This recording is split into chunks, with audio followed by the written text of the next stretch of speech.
Pemirsa, aksi keji dilakukan kelompok bersenjata OPM pimpinan Kopi Tua Heluka di Yahukimo, Papua Pegunungan.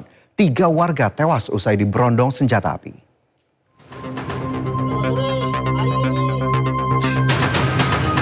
Peristiwa keji terjadi di sekitar Jalan Trans Papua, Distrik Serdala, Kabupaten Yahukimo, Papua Pegunungan.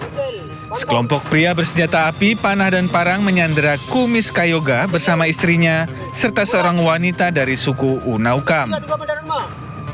Tak lama, satu persatu warga sipil ini dieksekusi dengan cara ditembak secara membabi buta.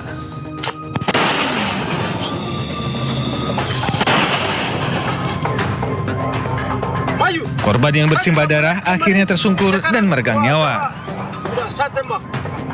Kepala Penerangan Korps TNI HBMA, Letkol Infantri M. Wiraya Arta Adiguna, menyampaikan duka cita yang mendalam kepada keluarga korban. Pasukan TNI kemudian melakukan operasi pengejaran ke kawasan hutan untuk memburu para pelaku teror terhadap warga sipil. Warga diharapkan memberikan informasi kepada TNI Polri jika mengetahui keberadaan anggota OPM pimpinan Kopi Tua Lehuka. Sidang lanjutan perkara dugaan tuduhan ijazah palsu Presiden Republik Indonesia ke-7 Joko Widodo dengan terdakwa Dr. Tifah kembali digelar di Pengadilan Negeri Jakarta Timur. Sidang hari ini beragendakan pembacaan putusan sela dari Majelis Hakim. Terdakwa Tifauzia Tiasuma atau Dr. Tifah dan tim kuasa hukum menyatakan siap menerima apapun putusan Majelis Hakim. Hal tersebut sebagai bentuk penghormatan terhadap proses hukum dan lembaga peradilan. Pada sidang sebelumnya, Dr. Tifah dan tim penasihat hukum telah menyampaikan nota pembelaan atau eksepsi terhadap surat dakwaan jaksa penuntut umum. Setiap orang dilarang melakukan perbuatan yang dapat mencederai dan atau membahayakan keselamatan hakim, majelis hakim, aparatur pengadilan, penuntut umum, penasihat hukum, satuan pengaman pengadilan, pihak perkara, saksi, ahli, dan aparat pendamping. Selama sidang berlangsung,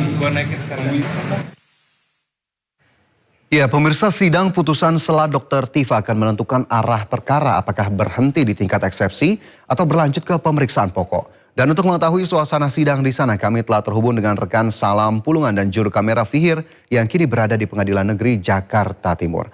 Ya, selamat siang Salam, silakan dengan laporannya.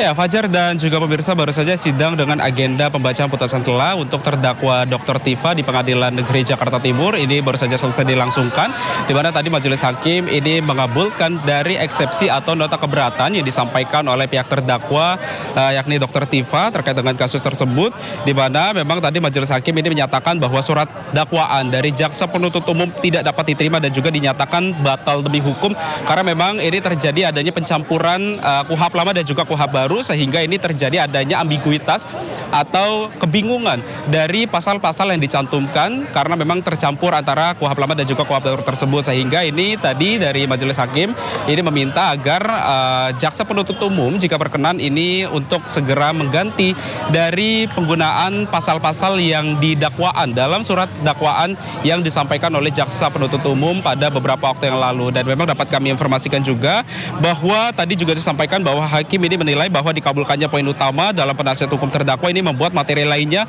tidak perlu lagi dipertimbangkan oleh pihak pengadilan. Dan memang tadi ini dari hasil keputusan yang disampaikan oleh Majelis Hakim disambut baik oleh Dr. Tifah maupun juga para pendukungnya, termasuk juga tadi hadir dari pakar telematika Roy Suryo yang juga turut hadir dalam persidangan di ruang sidang di Pengadilan Negeri Jakarta Timur. Dan memang dapat kami informasikan juga kepada Anda, Fajar dan juga pemirsa, bahwa ini juga menjadi tolak ukur ataupun juga parameter yang disampaikan oleh Dr. Tifah terkait dengan persidangan, karena memang dari tim kuasa hukum Dr. Tifah sendiri memang sudah mempersiapkan jika tadi Majelis Hakim akan menolak dari yang disampaikan oleh eksepsi yang disampaikan oleh pihak terdakwa, nantinya memang akan berlanjut di pengadilan untuk agenda pembuktian. Dan dari kuasa hukum sendiri ini juga sudah mengantongi dari sejumlah barang bukti di pengadilan nantinya. Namun tadi dari majelis hakim justru mengabulkan dari tuntutan ataupun juga eksepsi yang diajukan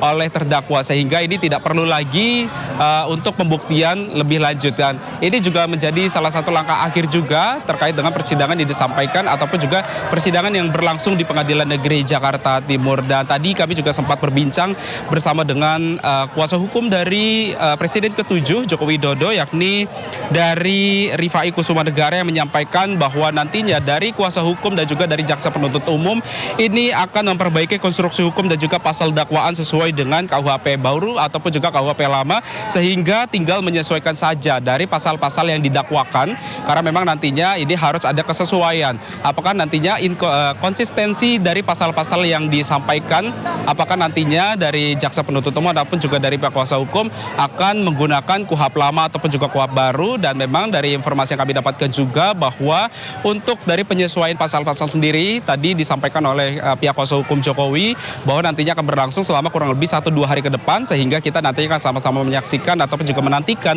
bagaimana pasal-pasal baru yang disampaikan, maksud kami dari pasal-pasal dari KUHP baru ataupun juga dari KUHP lama yang nantinya akan diajukan oleh pihak kuasa hukum ataupun juga dari pihak jaksa penuntut umum di Pengadilan Negeri Jakarta Timur. Fajar. Ya, Salam, tadi sudah disampaikan begitu ya dari pihak kuasa hukum Joko Widodo akan ada perbaikan terkait dengan konstruksi hukum. Tapi kalau dari pihak Dr. Tifa, adakah informasi terkait dengan agenda selanjutnya pasca putusan hari ini ataupun terkait dengan perkara ini selanjutnya apa yang akan dilakukan?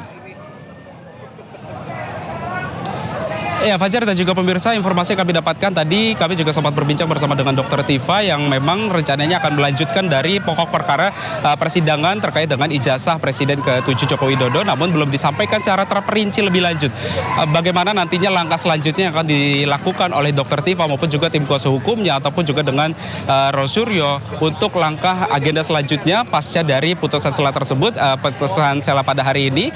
Dan kami masih akan menantikan juga apakah nantinya jalur hukum lainnya yang akan ditempuh oleh Dr. Tifa untuk menuntut keadilan ataupun juga untuk membuktikan ijazah Presiden ke-7 Joko Widodo terkait dengan polemik yang selama ini bergulir di persidangan. Dan memang informasi yang kami dapatkan juga bahwa tadi dari Dr. Tifa pun ini juga menyambut baik terkait dengan putusan pada hari ini, dan memang belum disampaikan secara terperinci dan juga belum disampaikan secara mendetail bagaimana nantinya langkah ke depannya terkait dengan hasil putusan sela yang disampaikan majelis hakim pada pagi hari ini.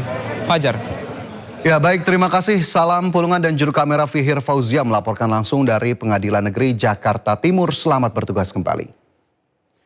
Pemirsa, sidang pra-peradilan jilid ketiga Roy Suryo yang digelar Pengadilan Negeri Jakarta Selatan ditunda hingga 29 Juli 2026. Penundaan disebabkan oleh ketidakhadiran pihak kejaksaan selaku turut termohon. Pengadilan Negeri Jakarta Selatan menunda sidang pra-peradilan yang dilayangkan oleh Roy Suryo terkait ganti rugi atas pengabulan perkara pra-peradilan penggeledahan, penangkapan, dan penahanan dalam kasus tudingan ijazah palsu Presiden ke-7 RI Joko Widodo.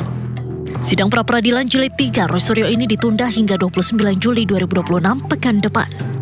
Penundaan disebabkan oleh ketidakhadiran pihak kejaksaan selaku turut termohon dalam perkara tersebut. Untuk itu, Hakim Tunggal memutuskan untuk menjadwalkan ulang persidangan guna memastikan kehadiran seluruh pihak terkait. Hari pertama, ketika pra-peradilan kami selaku pemohon, itu kamilah yang kemudian akan membacakan permohonan kami apa terhadap termohon dan juga terhadap turut termohon. Jadi kami itu tidak bisa kemudian santai-santai. Hari pertama itu hari kita, baru hari kedua besok itu jawaban dari seharusnya termohon dan juga turut termohon. Kemudian kami juga harus langsung memberikan jawaban hari itu juga, yaitu berupa replik dan juga mereka kemudian duplik. Sebelumnya pada sidang pra-peradilan kali ini, Roy mengajukan gugatan untuk menuntut ganti rugi kepada pihak Polda Metro Jaya dan Kejaksaan sekitar 210 juta rupiah atas upaya paksa yang dilakukan penyidik Polda Metro Jaya. Dari Jakarta, tim Liputan News melaporkan. Perjalanan hukum Roy Suryo dalam perkara dugaan fitnah dan pencemaran nama baik terkait polemik keaslian ijazah Presiden ke-7 Republik Indonesia Joko Widodo menghasilkan 2 putusan pra-peradilan dengan hasil yang berbeda. Sedangkan pra-peradilan kedua diputus kalah.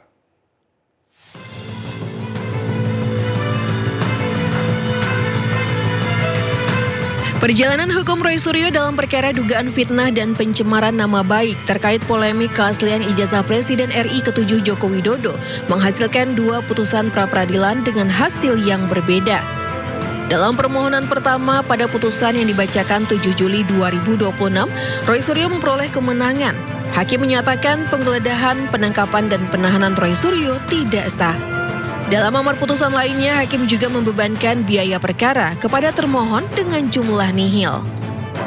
Tentu saja, sama seperti tadi yang Bang Refli sampaikan, kita yang pertama patut bersyukur kepada Tuhan Yang Maha Kuasa, Allah Subhanahu wa Ta'ala, yang telah dengan secercah harapannya memberikan kita semangat, memberikan kita asa, memberikan kita niat untuk memperbaiki hukum negeri. Ini hukum bukan untuk saya, bukan untuk Roy Suryo dan tim kuasa hukum Tokham yang hari ini mendampingi saya, tetapi adalah untuk kita semuanya. Namun dalam pra-peradilan kedua yang digelar 20 Juli 2026, Roy Suryo harus menerima kekalahan. Hakim Tunggal Sidang Pra-peradilan Roy Suryo I Ketut Darpawan memutuskan menolak seluruh permohonan pra-peradilan kedua Roy Suryo. Hakim menilai Roy Suryo sengaja memecah satu persatu dan menyalahgunakan pra-peradilan dengan tujuan menunda pokok perkara. Dengan demikian, penetapan status tersangka Roy Suryo sah. Kita hormati putusan ini, dan tentu kalau ditanyakan pada Mas Roy, apakah Mas Roy siap untuk pokok perkara? At any time kita siap. Nah, ini adalah the lawyer's way untuk mencari jalan agar kemudian Mas Roy ringan, ya, kemudian ringan langkahnya ketika harus berhadapan dengan pokok perkara. Selain itu, Roy Suryo juga sudah mendaftarkan gugatan pra-peradilan ketiganya yang meminta ganti rugi dan rehabilitasi ke Polda Metro Jaya atas penangkapan, penahanan, serta penggeledahan yang dinyatakan tidak sah dalam penanganan kasus dugaan fitnah ijazah Jokowi. Dari Jakarta, Tim Liputan iNews melaporkan. Kubu Roy Suryo membantah tudingan yang menyebut pihaknya sengaja mengajukan pra-peradilan berjilid-jilid untuk menunda sidang pokok perkara kasus tudingan ijazah Presiden ke-7 Joko Widodo. Kini Roy Suryo tengah mengajukan pra-peradilan jilid 3 atas ganti rugi imbas penahanan Polda Metro Jaya.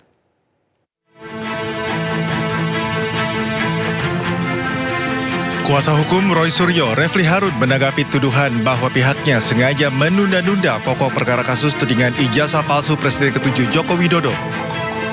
Refli menepis tudingan seusai sidang pra-peradilan ketiga kliennya di Pengadilan Negeri Jakarta Selatan. Ia menjelaskan pra-peradilan merupakan hak yang dimiliki pihaknya. Menurutnya ada kebolehan mengajukan pra-peradilan kembali selama poin permohonan berbeda dan tidak mengulangi poin yang sama. Kami tidak ingin menyerang siapapun, tapi kalau kami dikatakan menunda-nunda, ya kalau dalam fakta hari ini yang menunda itu bukan kita. Nah itu. Penundaan terjadi 1 pekan kemudian karena ketidakhadiran turut termohon dalam hal ini Kejaksaan Negeri yang juga akan menjadi penuntut kalau misalnya masuk perkara pokok. Tapi selama item permohonannya itu berbeda, itu adalah hak. Hak itu bisa kita ambil, bisa tidak. Tidak boleh ada siapapun yang kemudian mengatakan hak itu tidak boleh digunakan dengan prejudice gitu ya. Sementara itu, kuasa hukum Jokowi Rifai Kusumanegara menilai kubu Roy Suryo sengaja mengulur-ulur waktu dengan mengajukan gugatan pra-peradilan berjilid-jilid. Ia menilai langkah itu hanya membuang waktu karena gugatan tersebut membuat sidang pokok perkara tak kunjung digelar. Pertimbangan hakim ini cukup keras ya, kalau buat saya ini cukup keras sampai menyimpulkan bahwa ditujukan untuk mengulur-ulur pemeriksaan pokok perkara dan merupakan upaya yang tidak menghormati atau menyalahgunakan lembaga pra-peradilan. Buat saya ini pertimbangan yang cukup keras dari Hakim PN Jakarta Selatan yang seharusnya menjadi perhatian bagi para pihak, termasuk dalam mengajukan upaya pra ketiga. Sidang pra-peradilan jilid 3 yang diajukan kubu Roy Suryo atas ganti kerugian imbas penahanan Polda Metro Jaya ditunda hingga pekan depan karena pihak kejaksaan tak menghadiri persidangan.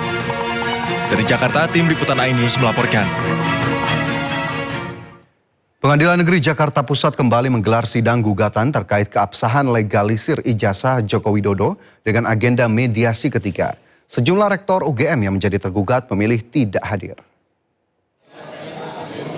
Sidang gugatan terkait keabsahan legalisir ijazah Joko Widodo memasuki agenda mediasi ketiga. Dalam kesempatan ini, Rektor UGM Ova Amelia, Prof. Naim, dan Prof. Budiadi selaku tergugat 7 hingga 9 tidak hadir. Sikap mereka yang memilih absen baik secara offline maupun online dinilai tidak mempunyai itikat baik untuk menyelesaikan persoalan. Dalam mediasi tersebut, penggugat ingin memastikan apakah tergugat benar-benar pihak yang menandatangani legalisir ijazah Jokowi untuk pencalonan wali kota Solo hingga Presiden Republik Indonesia. Pimpinan fakultas yang melegalisir ijazah. Nah, legalisirnya ada 2 lagi, yaitu Prof. Naim yang melegalisir ijazah tahun 2005, 2010, 2012, 2014, dan Profesor Budiadi yang melegalisir ijazah tahun 2019. Nah, ini saya pisah lagi. Saya lebih concern dengan Pak Prof. Naim karena beliau 4 tanda tangan dipakai dan beliau juga orang tua yang harus kita hargai, hormati. Kita ke informasi lain, pemirsa. Unjuk rasa hari ketiga menuntut mantan Jampitsus Febri Adriansyah ditangkap yang digelar di depan gedung Kejaksaan Agung diwarnai kericuhan. Tak hanya menuntut Febri ditangkap, massa juga meminta agar penanganan kasus dilimpahkan ke KPK.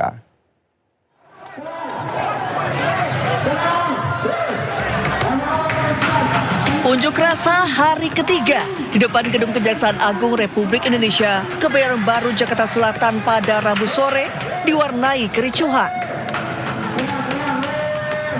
Kericuhan bermula saat petugas kepolisian berupaya menghalangi massa aksi dari jaringan intelektual hukum nasional melakukan pembakaran ban dan poster.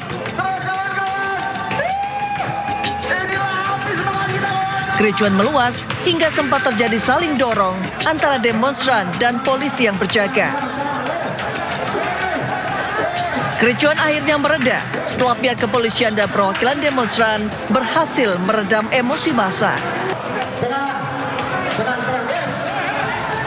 Dalam aksi unjuk rasa yang diawali long march dan penutupan ruas jalan ini, massa menuntut agar Kejaksaan Agung menangkap mantan Jampitsus Febri Adriansyah yang kini tidak diketahui keberadaannya. Agar tidak ada keberpihakan, massa juga menuntut agar penanganan kasus dilimpahkan dari Kejagung ke KPK. Serta penanganan kasus dilakukan secara transparan dan profesional.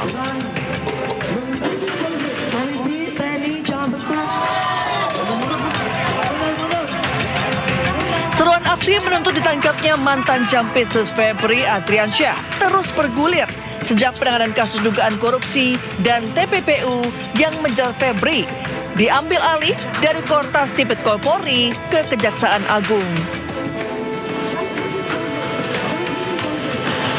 Sebelumnya 2 hari beruntun, Gedung Kejaksaan Agung digeruduk aliansi mahasiswa. Sehari sebelumnya, yakni pada Senin sore, aksi unjuk rasa mahasiswa di Kejagung berakhir ricuh.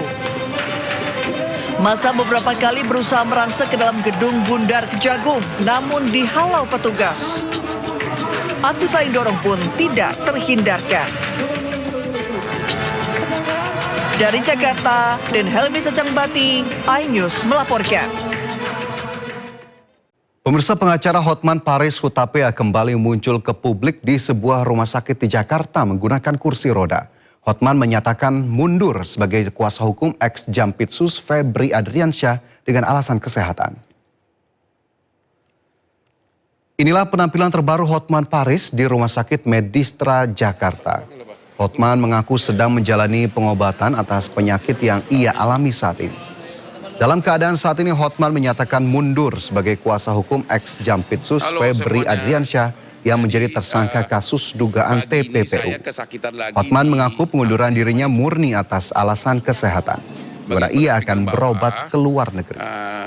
Kan saya ceritanya begini, saya sebelumnya ke sini Bu ya, sebelum operasi. Jadi pagi ini saya kesakitan lagi di, apa tadi namanya itu Bu? Di bagian pinggang bawahnya. Bagian pinggang bawah. Kan saya ceritanya begini, saya sebelumnya ke sini Bu ya, sebelum operasi di Singapura ya. Iya. Saya di awal Juli saya sudah bolak-balik ke Medistra, termasuk Ibu Dokter Teni yang ngerawat. Terus saya akhirnya operasi saraf kejepit di rumah sakit di Singapura, di Novena, dan akhirnya dioperasi, dibius total 2 malam opname, harusnya 4 malam opname, tapi seperti biasa aku raja bandel, baru 2 malam aku kabur ke Hilton Hotel di Singapura, padahal dokternya marah, nggak boleh. Terus menurut dokter di sana 2 minggu nggak boleh kerja. Anda tahu kan saya kerja 2 minggu ini, yang Anda tahu lah kasusnya kan. Ya akhirnya makin parah. Aku sangat khawatir, katanya kalau takut jadi lumpuh karena selama 2 bulan kan saraf gua itu ke kaki. Ya kalau sarafnya ada apa-apa kan kakinya ntar nggak bisa nendang lawan gitu loh. Operasi tanggal berapa waktu itu? Di sana udah operasi tanggal 9. Percis kasus teman kita itu lagi rame. Jadi pas itu besoknya aku diteleponin terus agar pulang. Nah jadi karena saya perlu painkiller, karena masih sakit tadi sama dokter TNI apa tadi? Dokter TNI. Apa tadi dikasih itu? Dikasih obat nyeri, ada Celebrex dan lain-lain. Itu Obat nyeri, painkiller. Tadi kenapa ibu tekan gua teriak? Kenapa tuh? Masih sakit intinya. Hah? Masih sakit pinggangnya. Masih sakit itu. Besok subuh saya akan terbang ke Singapura. Itu yang pertama. Jadi dokter sana sudah marah-marah. Kenapa kerja gitu loh? Ya.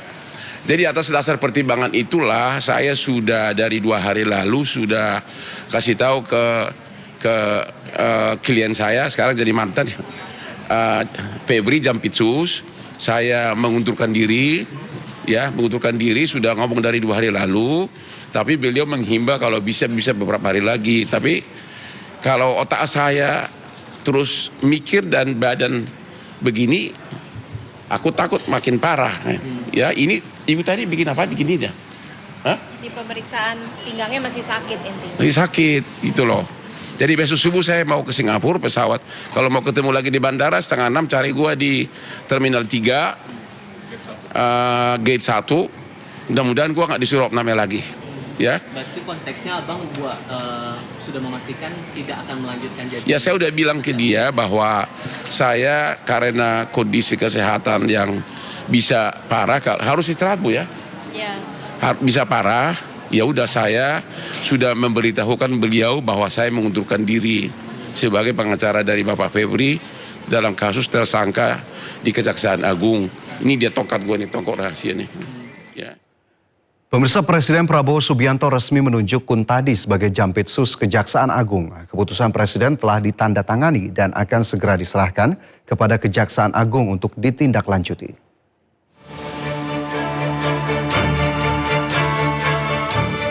Presiden Prabowo Subianto resmi menunjuk Kuntadi sebagai Jaksa Agung Muda Bidang Tindak Pidana Khusus atau Jampitsus Kejaksaan Agung, menggantikan Febri Adriansyah yang tersandung kasus korupsi. Pengangkatan itu dilakukan setelah Prabowo menandatangani keputusan Presiden atau Kepres sesuai usulan Jaksa Agung ST Burhanuddin. Menteri Sekretaris Negara Prasetyo Hadi mengatakan Kepres tersebut telah ditandatangani Presiden dan akan segera diserahkan kepada Kejaksaan Agung untuk ditindaklanjuti. Dapat kami informasikan bahwa kemarin Bapak Presiden telah menandatangani Kepres sesuai dengan hasil dari tim penilai akhir sebagaimana mengacu kepada surat usulan dari Jaksa Agung yang kemudian rencananya hari ini akan kami tindak lanjuti secara administratif untuk nantinya petikan dari Kepres tersebut kami kirimkan kepada instansi terkait, dalam hal ini Kejaksaan Agung. Kuntadi diusulkan menggantikan Febri Adriansyah yang sebelumnya mengundurkan diri dari jabatan Jampitsus.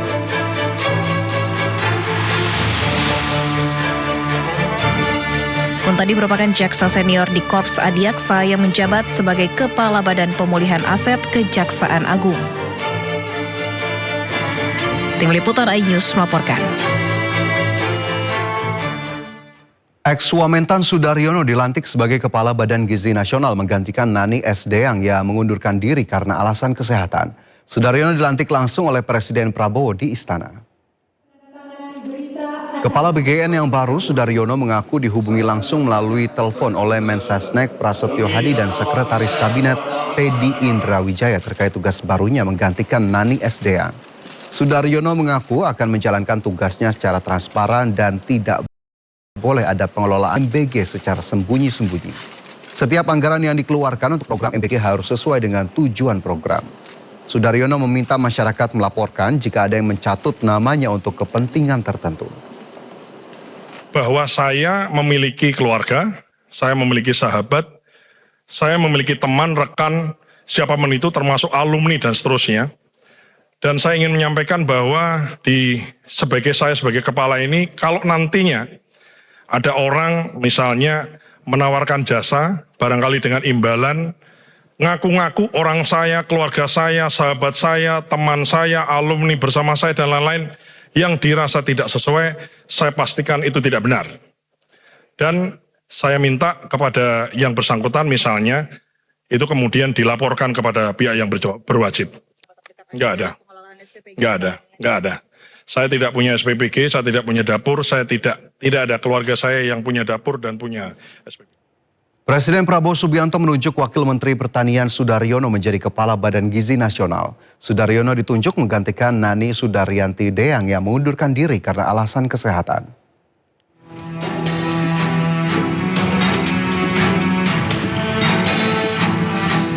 Sudaryono melepas jabatannya sebagai Wakil Menteri Pertanian dan menggantikan Nanik Sudaryati Deyang yang mengundurkan diri sebagai Kepala Badan Gizi Nasional.